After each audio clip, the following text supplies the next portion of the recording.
Log on to HRTV.com for more information.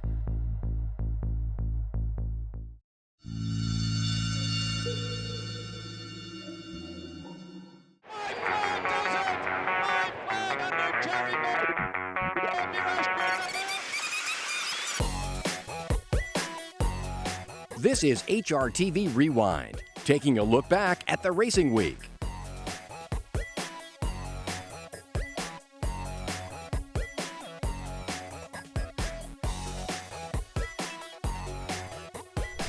The Bashford Manor this afternoon. You got two what appears to be very live horses. How are they both doing coming in?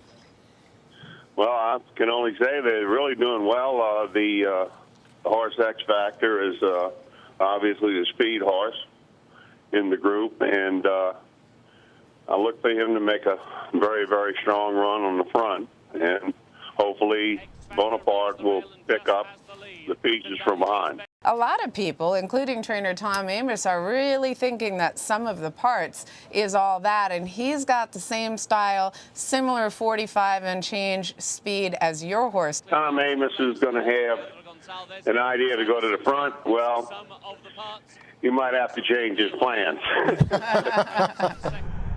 This colt was out here in California in the Barrett sale, brought $150,000, breezed beautifully. Did you have any part in the purchase, or did they just kind of pick him up after that?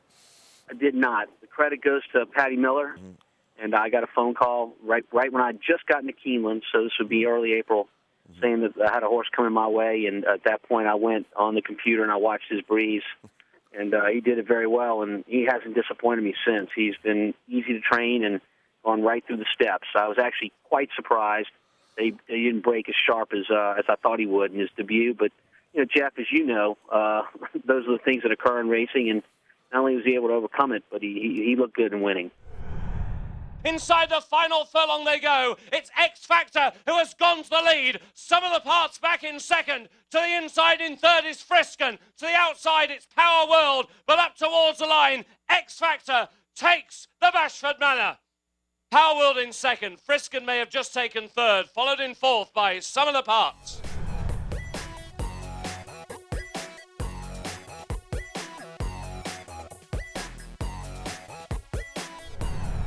Touch on a few of the great moments for you of this meet and a couple that just maybe affected you the most. Well, obviously, it would be wrong to let this moment pass without mentioning the tragedy of Mike Bates, because that truly is a tragedy. It's a human tragedy, and what happened to him through the end of his life, obviously, is very sad for all concerned, and I think that affected the community of Church Downs terribly. But then, if you like, the bounce back, which once again just shows the strength of horse racing. And I think those of us who work day in, day out with horses, I've worked with horses for many years, both hands-on with horses and then up in an announcer's booth. We are a community that tends to pull together, and what happened then with the tornado, I think, just goes to prove once and for all that there's no greater and stronger family than the horse racing family. The racing community is a very strong and a very close community, and I think that is something that you can't forget. Anything that really stands out in your mind as a high point for the meet for you? Well, pool play in the Stephen Foster was quite a run. I really thought that was a great performance for trainer Mark Cassie. Horses, John Asher and Jill Byrne have said this time and time again, that horses with little turf in their pedigree have done well over the Churchill Downs surface. We had Animal Kingdom trying dirt for the first time in the Derby with success, and now we have Pool Play jumping into the handicap picture and having a big run in the Stephen Foster handicap. That was his first try on dirt in 26 career starts. So Pool Play is a horse to reckon with in what appears to be a rather wide open older handicap division. I am convinced this handicap division will sort itself out by year's end. Let's not forget, it wasn't until the Stephen Foster a year ago that we really started talking about how good Blame was. No question. We've got the big shoes to fill in Zenyatta and Blame, but it's still early in the year. Machin is laying down one last late lunge on the outside. And the Edgewood goes to Diva Ash. Victorious Wildcat and Kent Desormo are going to take the 8 bells. Racing to the line, First Dude and Regal Ransom. Here's the line, Regal Ransom and First Dude. And Blind Luck gets up to win. Band has turned this into a one-horse race. That horse is Band. Plum Pretty needs the line. Here comes the line. Plum Pretty wins the Oaks. He rode a tremendous race. He didn't move on her, and he's becoming such a great rider. I mean, this guy, he's a superstar. Regally Ready wins the Twin Spires Turf Sprint. Aconite, A Priority, too close to call. Aviate got first run for Kent Desormo, and Aviate takes the Churchill Distaff Turf Mile. This is going to be a 4th win at Churchill Downs for Sassy Image. Sassy Image takes the Humana Distaff. Get Stormy is out in front, and Get Stormy wins the Woodford Reserve Turf Classic. It's now Animal Kingdom on the outside, who goes to lead for John Velasquez, and he's going clear by 2 lengths and running to the line. Animal Kingdom wins the Derby. He's just a magnificent animal. I've kind of been saying that all week, and obviously I didn't know for sure he was going to handle the switch over to dirt. But this is an amazing horse. He's a very special horse. 3 of them, 50 yards to go. Bear Path, Guys from All, Kiatana, terribly close. These two duel inside the final 50 yards. Sassy Image on the outside, maybe. Salty Strike wins the Dogwood, a 2nd win in the race for trainer Kenny McPeak. Noble's Promise is going to win the Aristides. Noble's Promise in front. Tabit's Fly to the inside. Ravi Song on the outside. My baby, baby. Impratini with one last lunge. It's Scotus who wins the Bat win. And it's back-to-back graded wins at Churchill Downs. The Band. It's Manny Cruz and Busy Caroline to win the Regret. Full play on the outside, Mission Impossible on the inside. Full play on the outside, full play, and Mission Impossible, Lassie Lassie, to win the debutante for Kent Desormo. X Factor takes the Bashford Manor.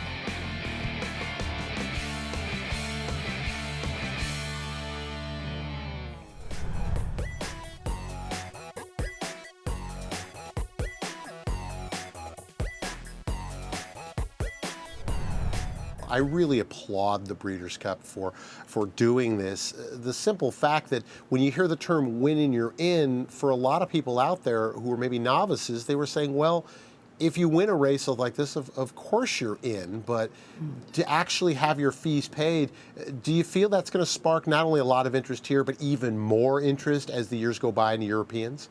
I would say that that's a very important point, Peter. The idea of calling yourselves a world championship and the opportunity to get more of the best world's horses in is a very powerful goal and something that's important to live up to. And I think there will be an increase. For example, the Breeders' Cup and the Emirates Airline Breeders' Cup Turf Division, there are 7 spots that are win and your ins this year. We only had 7 starters in last year's turf, so we want to get more starters here. And so that program is designed to get more interest. That's why there are 7 in that division. Teeks North comes on. Stasalita and Teeks North 1-2. Chinchon finishing fast on the far outside. Teeks North, Stasalita, and Chinchon down to the wire. And Teeks North has won the United Nations. It is Courageous Cat.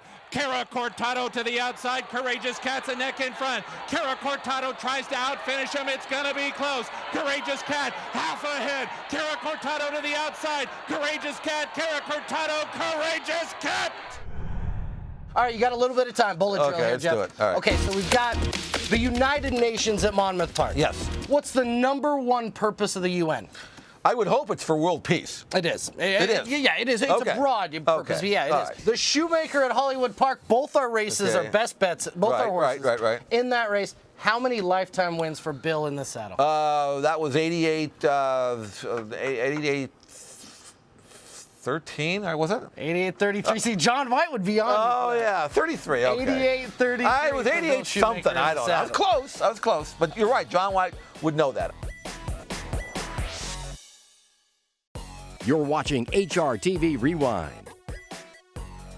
Mark Cuban was our roommate for a while in Hollywood Hills. Really? Did I ever tell you that? No, you did not.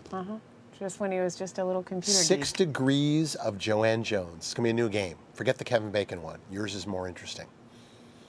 We've got ourselves a field. What's When up, he Queen? evacuated, I rented his room. Did you? I was next in. It was between me and Snoop Dogg, and I think that the landlord Snoop Dogg? wanted that one. I think that the landlord thought I was a safer bet. And Snoop said, Joanne Jones, girl of my dreams.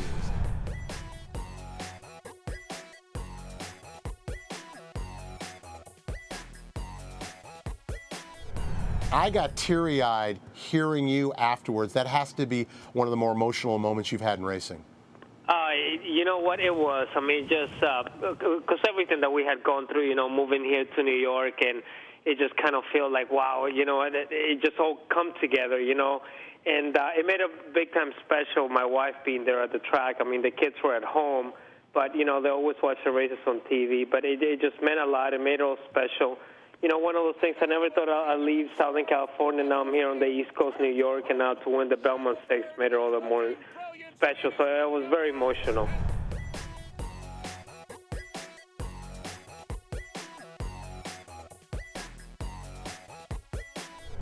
In between those two, it's Jacks in the deck third and Large Coffee far outside fourth.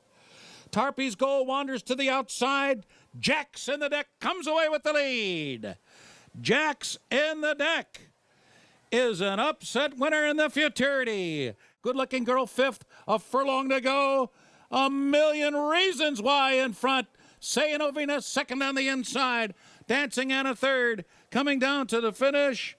And it's A Million Reasons Why. Hilda's Passion will be desperate just to finish on the board. They're coming down to the finish. And it's Tamarind Hall. A big 15-1 upset here, wins by 5. Kid Kate second. Spa City Princess from way out up to be third. Christine Daae was fourth. Hilda's Passion beat one horse.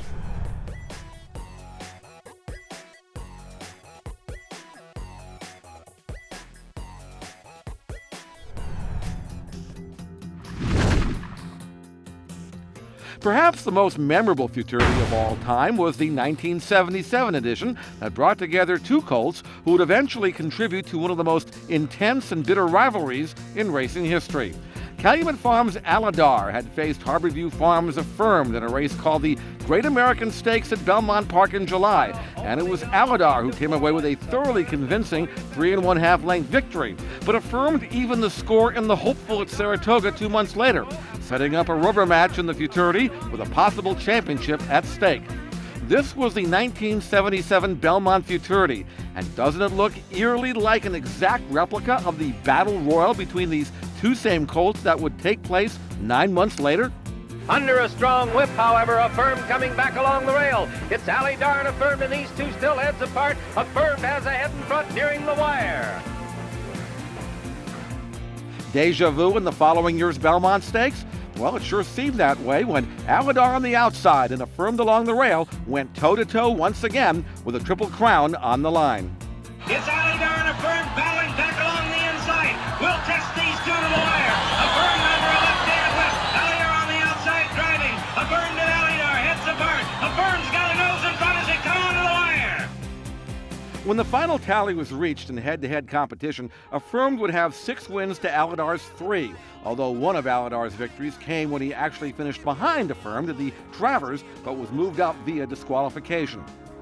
In the 80s and 90s, the Futurity began to slip ever so gradually in national importance, as many of the fall classics would with the creation of the Breeders' Cup. Relegated to being nothing more than a prep race for the Champagne Stakes and the Breeders' Cup Juvenile, the Futurity lost much of its prestige along with its Grade 1 status. It was canceled in 2001 due to the attacks on September 11th, and in 2010, the Futurity disappeared completely, left on the stakes schedule cutting room floor.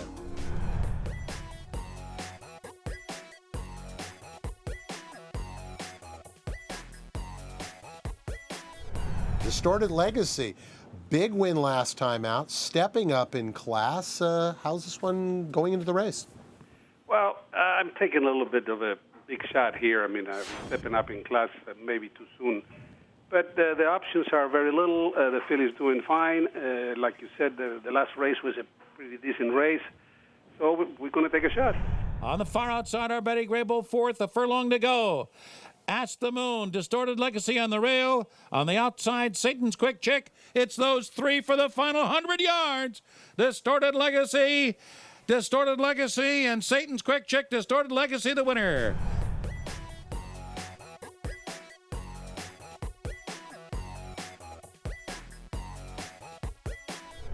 The Suburban at Belmont. What's the average gas mileage for a Suburban?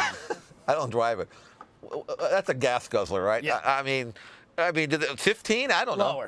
Lower? Yeah. Here comes Flat Out, who sweeps to the lead just outside the 8th pole. Flat Out in front. In front now by 3. Himbook is second. Rodman feints to third. Convocation fourth. And they're coming down to the finish. And here is Flat Out. A breakthrough victory. And he comes to the 8th pole, driving on a 2.5 length lead. Adios Charlie is now second. Cool Blue Red Hot third on the outside. Coming down to the finish. Dominus in front, and Dominus does it. Dominus and the Dwyer. A wire-to-wire win.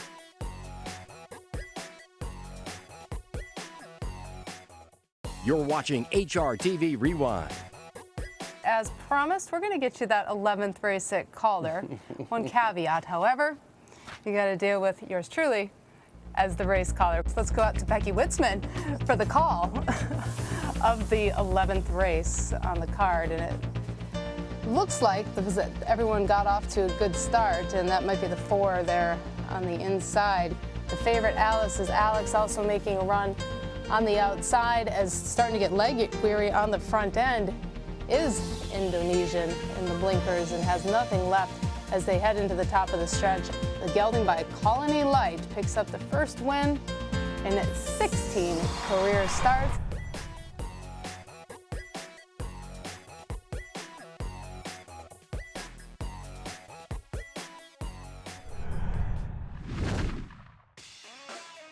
My man J-Man.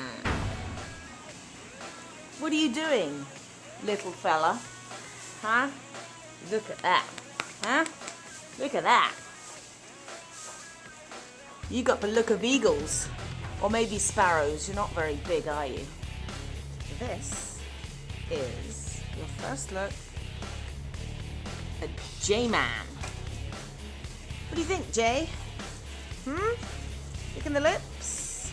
This is Pedro. How's J-Man? Bueno? Bueno, mucho good. Chiquito, huh? Yeah, a little bit more. Strong horse. Strong horse. Hear that, J-Man? Strong horse. We go to the gate today. That's what he wanted. Baby steps. A little kiss. What do you think? Not a bother. All right, I better put this down. That's a great angle. Him coming in that way, right? Hi, Dawn. What do you think? Hi. Excellent first trip for J-Man to the gate. Surrounded. Dogs there. Dogs there. Oh, look, Gary. Hi, Gary. Are you hungry? Hard day's work made you hungry. Hey, Jay. What do you think? Let's have a look at your little smackers. Look at these little teeth. Waiting. Feed. As he waits anxiously. Okay, Jay. We'll see you tomorrow, boy. This was breathtaking. I think maybe you know who I'm talking about. If you don't, his name is Overdriven. He is a colt by Tail of the Cat, $350,000 yearling. Mike Rapoli spent his money, and he's got value here for Todd Pletcher. First-time starter by Tail of the Cat. He is a half-brother to a terrific racehorse named Smooth Air. Remember him? He won the Ohio Derby. And in first crack out of the box, Overdriven is going to blow away this field. He's going to run 5/8 and 56 and 2. What? Wins by 3.5 lengths. JC's Pride 13 lengths ahead of the second horse. It's time of the year where these 2-year-olds start to come out. We don't have to quite always wait for Saratoga. Taylor and Belmont Park will see some of these. And Overdriven, he may be the best, fastest 2-year-old we've seen anywhere all year long.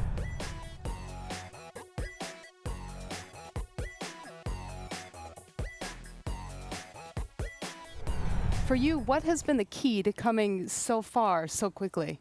I've just had a good sort of team of owners and who've sent me nice horses from the start, which is obviously a big help. You know, no trainer can do well without some nice horses, so that's been a big help. My father was a trainer for 30 years. He's now retired. I went to work for a trainer called Richard Hannon, who's a very successful trainer, particularly with 2-year-olds back in Europe. Then I travelled and worked for Todd Pletcher in Florida for about a year, and then took out a license myself for 2 years before coming here.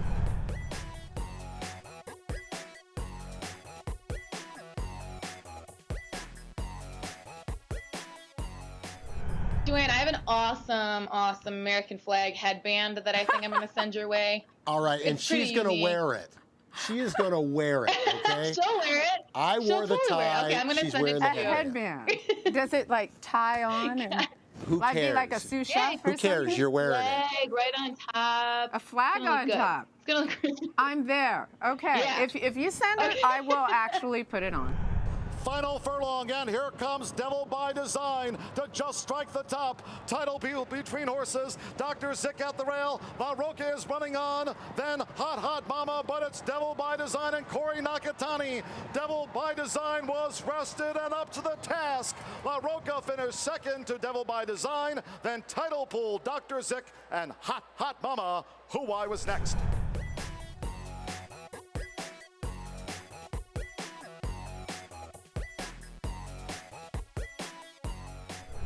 Band is trying to tackle. Beyond Desire is still just in front. Margot is 2 lengths behind those. Humidor trying to stay on. Night Carnation and Jimmy Fortune have taken it up with 100 yards to go. It's Night Carnation in front. She lengthens away to win. Beyond Desire is in second place. Humidor third.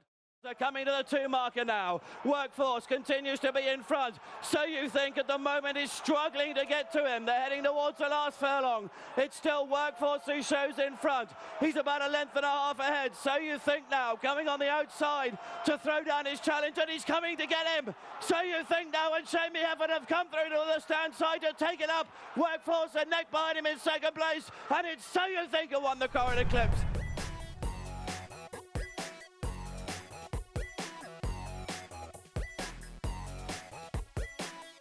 I appreciated the way Cruguet rode. I didn't appreciate all the things he said sometimes. We knew after the allowance race in Saratoga we were going to have to run again. So we figured Meadowlands, opening night at Meadowlands. And this time Doug was training horse, and Cruguet, being a true Frenchman, started doubting everything we were doing. They're off. They pass us for the first time, and it's Seattle Slew taking command by 2 1/4 lengths. They went head-to-head closely all the way around the racetrack. Slew was on the inside. He never had a break the whole time. Cruguet tried hitting him up, going up the stretch. He looked like he was trying to dismount. It was one of the worst rides any horse, I don't care, claimer or anything, but for a champion horse to have a ride that Cruguet gave him, it was a disgrace. He gets in the winner's circle and starts criticizing Doug Peterson. And he lost by 4 inches.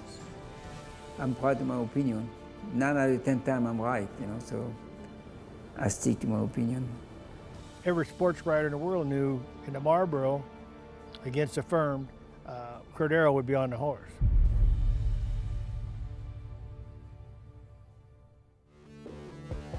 That's all for Rewind this week.